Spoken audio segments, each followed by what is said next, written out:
നമ്മുടെ യുവതലമുറ കളിച്ചു വളരേണ്ട മൈതാനമാണിത്. എന്നാൽ ഇപ്പോഴത്തെ ഇതിൻ്റെ അവസ്ഥ തികച്ചും വ്യത്യസ്തമാണ്.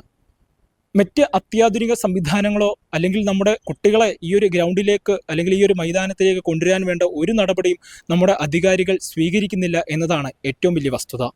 നമ്മളിപ്പോൾ നിൽക്കുന്നത് കോട്ടയം ജില്ലാ സ്റ്റേഡിയത്തിലാണ്. എന്തായാലും നമുക്കിവിടുത്തെ ഇപ്പോഴത്തെ കുറച്ച് കാഴ്ചകളൊന്ന് കാണാം.